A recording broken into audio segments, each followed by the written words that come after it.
So tumanggap po ng bilin O, bilang mga kaanib po sa Iglesia ni Cristo at sa atin hong mga kababayan. Dahil po dyan, mga kababayan at mga kapatid sa Iglesia, ang mga kapatid po sa Iglesia ay naghahanda, Nelson. Ulitin ko po ang mga kapatid po sa Iglesia ay naghahanda na magsagawa po ng rally. Magsagawa po ng rally upang ipahayag sa lahat ng mga kinauukulan na ang Iglesia ni Cristo ay pabor po sa opinyon ng Pangulong Bongbong Marcos na hindi sumang-ayon sa isinusulong ng ilang sektor na impeachment. Dahil maraming problema ang ating bansa na dapat pong unahin ng ating pamahalaan. Ang Iglesia ni Cristo po ay para sa kapayapaan. Ayaw namin, ayaw po natin sa anumang uri ng kaguluhan na manggagaling sa kanino mang panig. Ngayon pa lamang po, mga kababayan, ay nag-oorganisa na po ang mga lokal sa buong iglesia para magkaroon ng mga malalaking pagtitipon. Nelson, para ipakita po at ipahayag, ito pong binabanggit namin na pabor kami sa opinyon ng Pangulong Bongbong Marcos na no to impeachment. Dahil ang daming ang problema ng bansa, hindi ba? Ang dapat po nating unahin, ang problema ng bansa na mas malaki. Yes. Hindi po ang impeachment. Message circulating on social media yesterday saying that Vice President Sara Duterte in the larger scheme of things is unimportant, so don't file an impeachment complaint. Sabi galing daw po sa inyo yun. Can you confirm that, sir? Was there an effort on your part? Well, to file an impeachment? well, it was actually private communication, but nalik na, yes. Because that's really my opinion. This is not important. This does not make any difference to even one single Filipino life. So why waste time on this? What will happen to if somebody files an impeachment? It will tie down the House, it will tie down the Senate, it will just take up all the time, and for what? For nothing. For nothing. None of this will help improve a single Filipino life. As far as I'm concerned, it's a storm in a teacup. Sir, have you reached the point of no return? You and VP Sara, sir? Never say never. Sa pahayag ng mga Iglesia ni Cristo na magsasagawa raw sila ng malawakang rally upang suportahan ang paninindigan ng Pangulong BBM na wag ma-impeach si Inday Sara, ang tanong ko po sa inyo, papayag ba kayong magamit ng mga DDS na pabagsakin ang pamahalaan ni Pangulong BBM?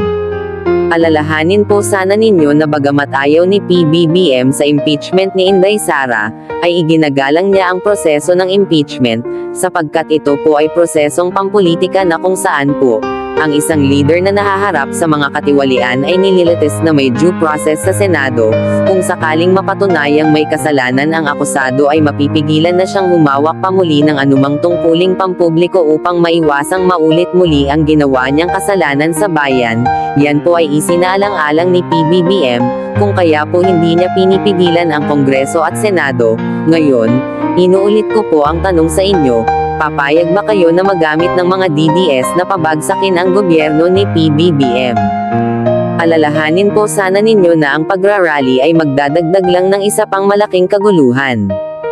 Kung maaalala po ninyo, noon pong panahon ni ERAP, ay minsan na kayong nagamit sa mga bagay na kinasangkutan ng kaguluhan. Taong 2001, noong si Erap Estrada ay ipaaresto ni GMA, ang malaking bahagi ng Iglesia ni Cristo ay nakiramay sa mga naghihinagpis na mga taga-suporta ni Erap Estrada, kung saan po ay nagpadala ng circular sa pagsamba ang pangkalahatang tagapamahala na noon ay si Ka-Erdy Manalo, na suportahan ang rally sa EDSA Shrine. Alam ninyo ang naging resulta nito, maraming nasaktan, may mga namatay at naaresto ng sumugod ang ilan sa Malacanang noon, dahil sa udyok ninyo, akala nila ay sasamahan ninyo sila hanggang huli.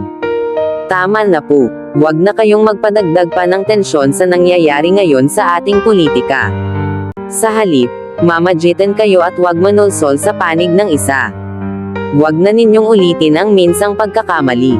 Dahil ang alam ko po, hindi kayo pumapanig sa isang politiko, kundi kung alin ang pinagkaisahan ninyong pasya.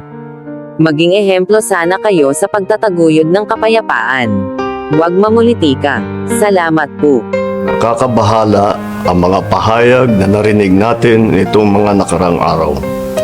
Nandyan ang walang pakundangang pagmumura at ang pagbabanta ng planong ipapatay ang ilan sa atin. Kung ganun na lang kadali ang pagplano sa pagpatay ng isang presidente, paano pa kaya ang mga pangkaraniwan na mamamayan? Yung ganyang kriminal na pagtatangka ay hindi dapat pinapalampas. Yan ay aking papalagan. As a democratic country, we need to uphold the rule of law.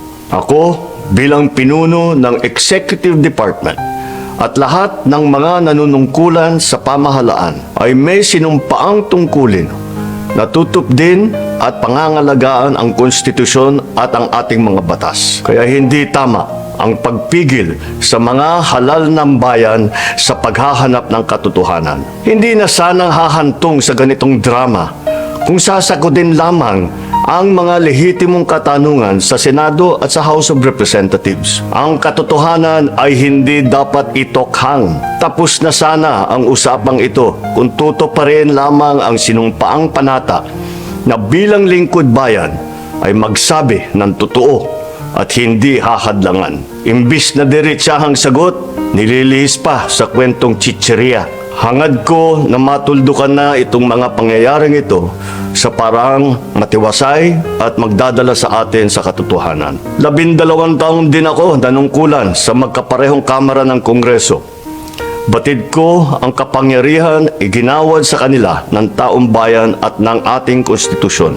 Dahil dito, iginagalang ko ang kanilang gawain bilang isang independenteng sangay ng ating republika. Kahit ang buong executive branch, lahat ng mga ahensya ay hindi nakakaligtas at parating sumasailalim sa kanilang masusing pagsusuri. Bilang isang bansa, marami tayong mga paghamon na dapat harapin at mga suliraning dapat bigyan ng lunas. Sa kabila ng mga pambabatikos, nakatuon ang aking pansin sa pamamahala.